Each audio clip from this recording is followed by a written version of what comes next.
بسم الله الرحمن الرحيم ياسين والقرآن الحكيم إنك لمن المرسلين على صراط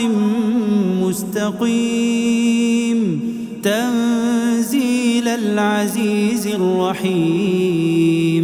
لتنذر قوما ما أنذر آباؤهم فهم غافلون لقد حق القول على أكثرهم فهم لا يؤمنون إنا جعلنا في أعناقهم أغلالا فهي إلى الأذقان فهم مقمحون وجعلنا من بين أيديهم سدا ومن خلفهم سدا فأغشيناهم فهم لا يبصرون وسواء عليهم أأنذرتهم أم لم تنذرهم لا يؤمنون إنما تنذر من اتبع الذكر وخشي الرحمن بالغيب فبشره بمغفرة وأجر كريم إنا نحن نحيي الموتى ونكتب ما قدموا وآثارهم وكل شيء أحصيناه في إمام مبين واضرب لهم مثلا أصحاب القرية إذ جاءها المرسلون إذ أرسلنا إليهم 2 فكذبوهما فعززنا بثالث فقالوا إنا إليكم مرسلون قالوا ما أنتم إلا بشر مثلنا وما أنزل الرحمن من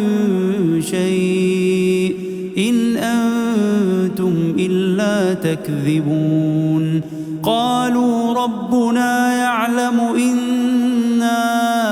إليكم لمرسلون وما علينا إلا البلاغ المبين قالوا إنا تطيرنا بكم لئن لم تنتهوا لنرجمنكم وليمسنكم منا عذاب أليم قالوا طائركم معكم أئن ذكرتم بل أنتم قوم مسرفون وجاء من أقصى المدينة رجل يسعى قال يا قوم اتبعوا اتبعوا من لا يسألكم أجرا وهم مهتدون وما لي لا أعبد الذي فطرني وإليه ترجعون أأتخذ من دونه آلهة إن يردني الرحمن بضر لا تغن عني شفاعتهم شيئا ولا ينقذون إني إذا لفي ضلال مبين إني آمنت بربكم فاسمعون قيل ادخل الجنة قال يا ليت قومي يعلمون بما غفر لي ربي وجعلني من المكرمين وما أنزل قومه من بعده من جند من السماء وما كنا منزلين إن كانت إلا صيحة واحدة فإذا هم خامدون يا حسرة على العباد ما يأتيهم من رسول إلا كانوا به يستهزئون ألم يروا كم أهلكنا قبلهم من القرون أنهم إليهم لا يرجعون وإن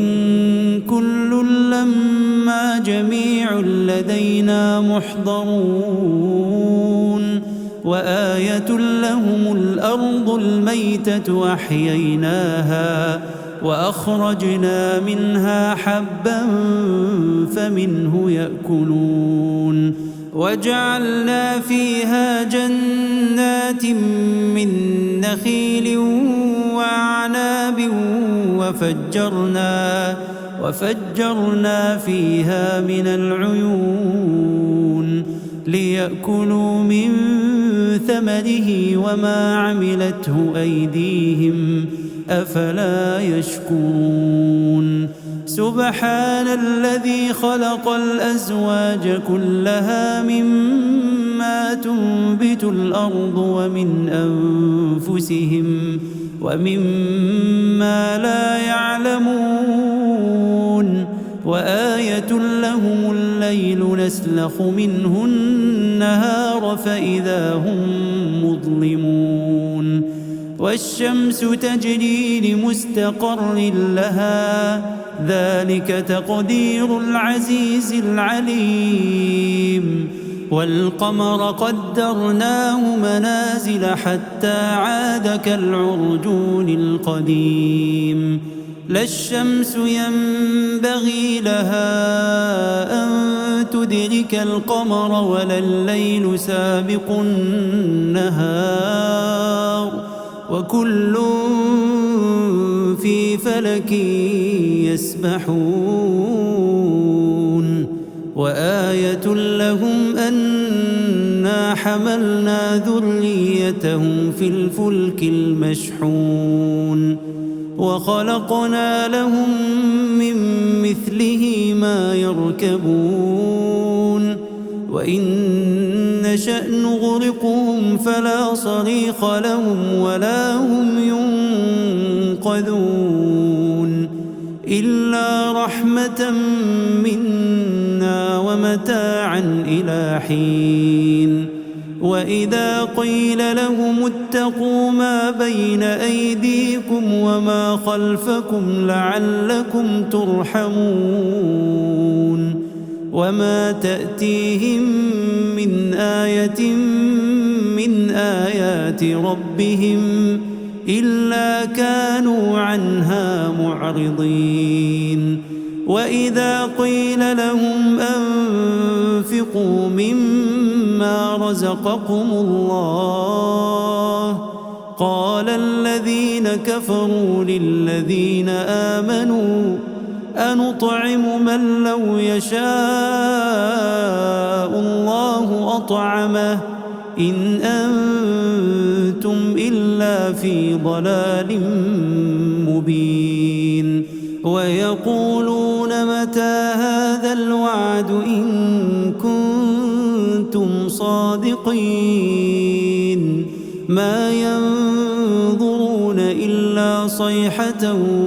واحدة تأخذهم وهم يخصمون فلا يستطيعون توصية ولا إلى أهلهم يرجعون ونفخ في الصور فإذا هم من الأجداث إلى ربهم ينسلون قالوا يا ويلنا من بعثنا من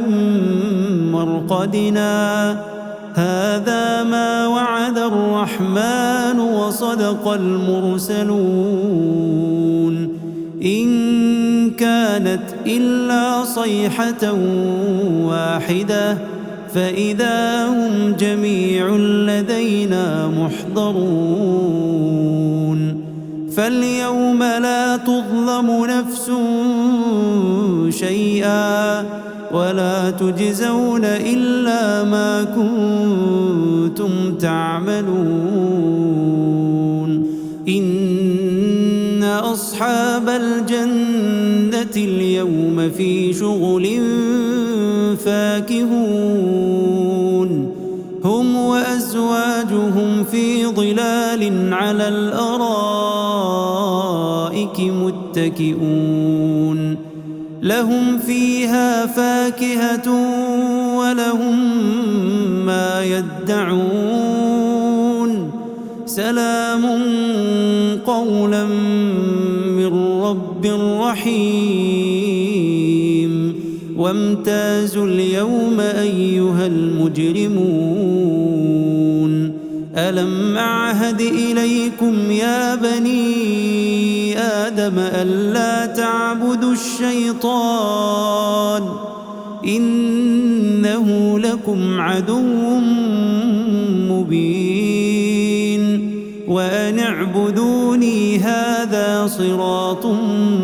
مستقيم ولقد أضل منكم جبلا كثيرا أفلم تكونوا تعقلون هذه جهنم التي كنتم توعدون اصلوها اليوم بما كنتم تكفرون اليوم نختم على أفواههم وتكلمنا أيديهم وتشهد أرجلهم بما كانوا يكسبون ولو نشاء لطمسنا على أعينهم فاستبقوا الصراط فأنى يبصرون ولو نشاء لمسخناهم على مكانتهم فما استطاعوا مضيا ولا يرجعون ومن نعمره ننكسه في الخلق أفلا يعقلون وما علمناه الشعر وما ينبغي له إن هو إلا ذكر وقرآن مبين لينذر من كان حيا ويحق القول على الكافرين أولم يروا أنا خلقنا لهم مما عملت أيدينا أنعاما فهم لها مالكون وذللناها لهم فمنها ركوبهم ومنها يأكلون ولهم فيها منافع ومشارب أفلا يشكرون واتخذوا من دون الله آلهة لعلهم ينصرون لا يستطيعون نصرهم وهم لهم جند محضرون فلا يحزنك قولهم إنا نعلم ما يسرون وما يعلنون أولم ير الإنسان أنا خلقناه من نطفة فإذا هو خصيم مبين وضرب لنا مثلا ونسي خلقه قال من يحيي العظام وهي رميم قل يحييها الذي أنشأها أول مرة وهو بكل خلق عليم الذي جعل لكم من الشجر الأخضر نارا فإذا أنتم منه توقدون أوليس الذي خلق السماوات والأرض بقادر على أن يخلق مثلهم بلى وهو الخلاق العليم إنما أمره إذا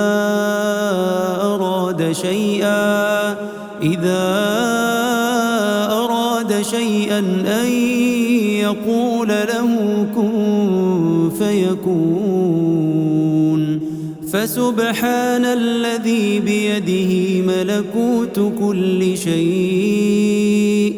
ملكوت كل شيء وإليه ترجعون بسم الله الرحمن الرحيم الرحمن علم القرآن خلق الإنسان علمه البيان الشمس والقمر بحسبان والنجم والشجر يسجدان والسماء رفعها ووضع الميزان ألا تطغوا في الميزان وأقيموا الوزن بالقسط ولا تخسروا الميزان والأرض وضعها للأنام فيها فاكهة والنخل ذات الأكمام والحب ذو العصف والريحان فبأي آلاء ربكما تكذبان خلق الإنسان من صلصال كالفخار وخلق الجان من مارج من نار فبأي آلاء ربكما تكذبان رب المشرقين ورب المغربين فبأي آلاء ربكما تكذبان مرج البحرين يلتقيان بينهما برزخ لا يبغيان فبأي آلاء ربكما تكذبان يخرج منهما اللؤلؤ والمرجان فبأي آلاء ربكما تكذبان وله الجوار المنشآت في البحر كالأعلام فبأي آلاء ربكما تكذبان كل من عليها فان ويبقى وجه ربك ذو الجلال والإكرام فبأي آلاء ربكما تكذبان يسأله من في السماوات والأرض كل يوم هو في شأن فبأي آلاء ربكما تكذبان سنفرغ لكم أيها الثقلان فبأي آلاء ربكما تكذبان يا معشر الجن والإنس الإنس إن استطعتم أن تنفذوا من أقطار السماوات والأرض فانفذوا لا تنفذون إلا بسلطان فبأي آلاء ربكما تكذبان يرسل عليكما شواظ من نار ونحاس فلا تنتصران فبأي آلاء ربكما تكذبان فإذا انشقت السماء فكانت وردة كالدهان فبأي آلاء ربكما تكذبان فيومئذ لا يسأل عن ذنبه إنس ولا جان فبأي آلاء ربكما تكذبان يعرف المجرمون بسيماهم فيؤخذ بالنواصي والأقدام فبأي آلاء ربكما تكذبان هذه جهنم التي يكذب بها المجرمون يطوفون بينها وبين حميم آن فبأي آلاء ربكما تكذبان ولمن خاف مقام ربه جنتان فبأي آلاء ربكما تكذبان ذواتا أفنان فبأي آلاء ربكما تكذبان فيهما عينان تجريان فبأي آلاء ربكما تكذبان فيهما من كل فاكهة زوجان فبأي آلاء ربكما تكذبان متكئين على فرش بطائنها من استبرق وجنى الجنتين دان فبأي آلاء ربكما تكذبان فيهن قاصرات الطرف لم يطمثهن إنس قبلهم ولا جان فبأي آلاء ربكما تكذبان كأنهن الياقوت والمرجان فبأي آلاء ربكما تكذبان هل جزاء الإحسان إلا الإحسان فبأي آلاء ربكما تكذبان ومن دونهما جنتان فبأي آلاء ربكما تكذبان مدهامتان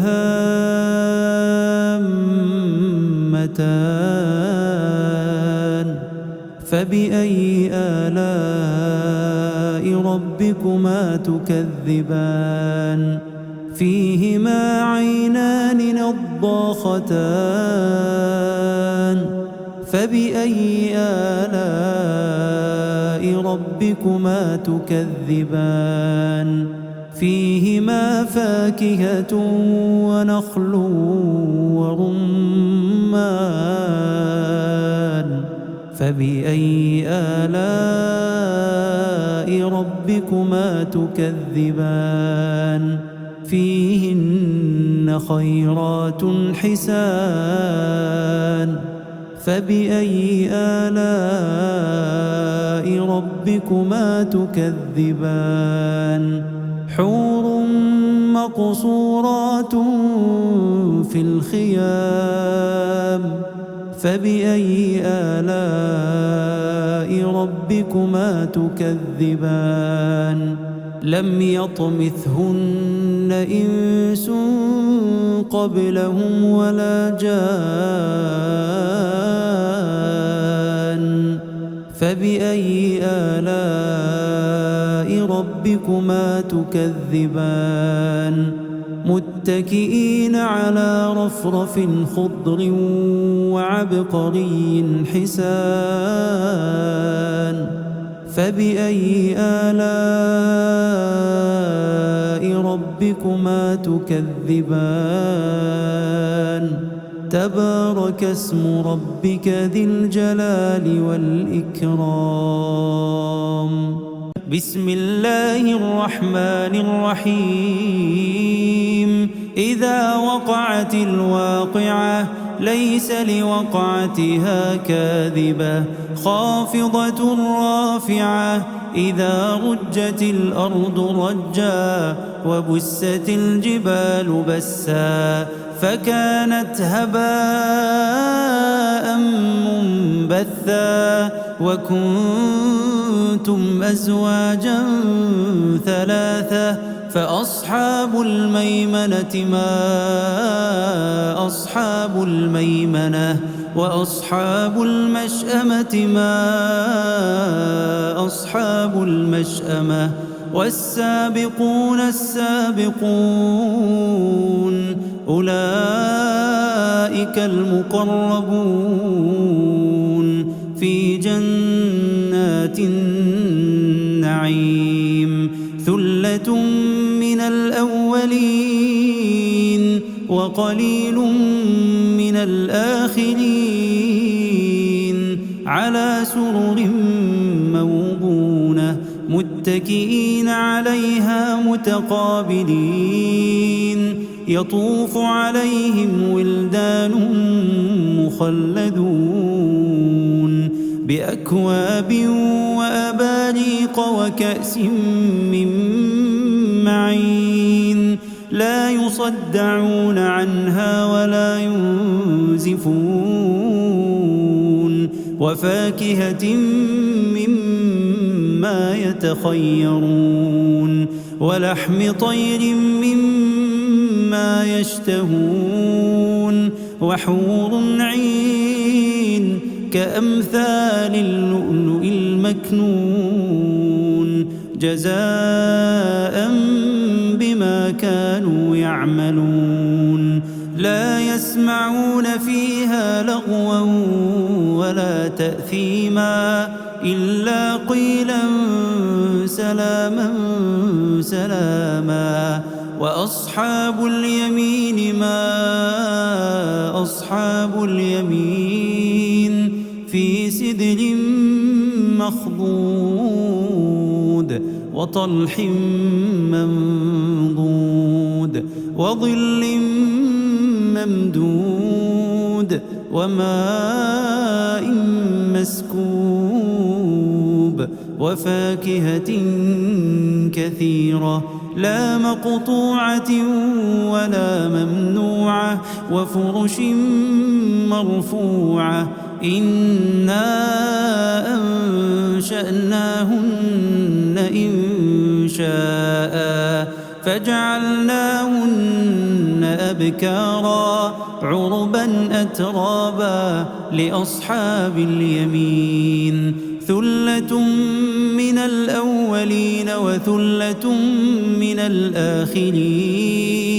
وأصحاب الشمال ما أصحاب الشمال في سموم وحميم وظل من يحموم لا بارد ولا كريم إنهم كانوا قبل ذلك مترفين وكانوا يصرون على الحنث العظيم وكانوا يقولون أئذا متنا وكنا ترابا وعظاما أئنا لمبعوثون أو آباؤنا الأولون قل إن الأولين والآخرين لمجموعون إلى ميقات يوم معلوم ثم إنكم أيها الضالون المكذبون لآكلون من شجر من زقوم فمالئون منها البطون فشاربون عليه من الحميم فشاربون شرب الهيم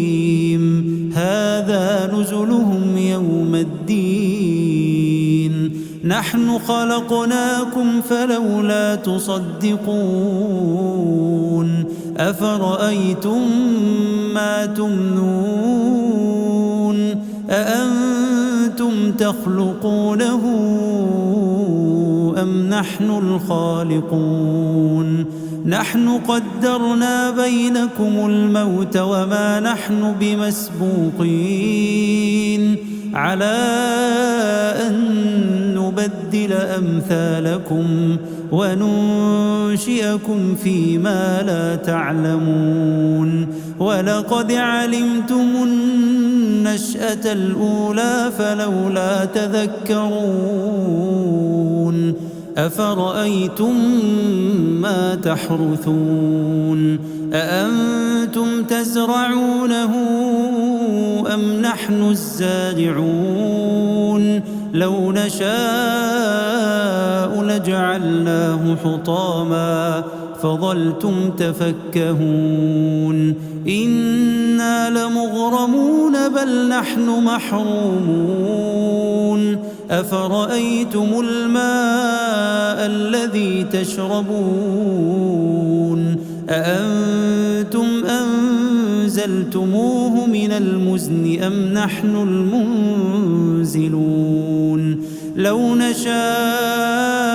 جعلناه أجاجا فلولا تشكرون أفرأيتم النار التي تورون أأنتم أنشأتم شجرتها أم نحن المنشئون نحن جعلناها تذكرة ومتاعا للمقوين فسبح باسم ربك العظيم فلا أقسم بمواقع النجوم وإنه لقسم لو تعلمون عظيم إنه لقرآن كريم في كتاب مكنون لا يمسه إلا المطهرون تنزيل من رب العالمين أفبهذا الحديث أنتم مدهنون وتجعلون رزقكم أنكم تكذبون فلولا إذا بلغت الحلقوم وأنتم حينئذ تنظرون ونحن أقرب إليه منكم منكم ولكن لا تبصرون فلولا إن كنتم غير مدينين ترجعونها إن كنتم صادقين فأما إن كان من المقربين فروح وريحان وجنة نعيم وأما إن كان من أصحاب اليمين فسلام لك من أصحاب اليمين وأما إن كان من المكذبين الضالين فنزل من حميم وتصلية جحيم إن هذا لهو حق اليقين فسبح باسم ربك العظيم بسم الله الرحمن الرحيم تبارك الذي بيده الملك وهو على كل شيء قدير الذي خلق الموت والحياة ليبلوكم أيكم أحسن عملا وهو العزيز الغفور الذي خلق 7 سماوات طباقا ما ترى في خلق الرحمن من تفاوت فارجع البصر هل ترى من فطور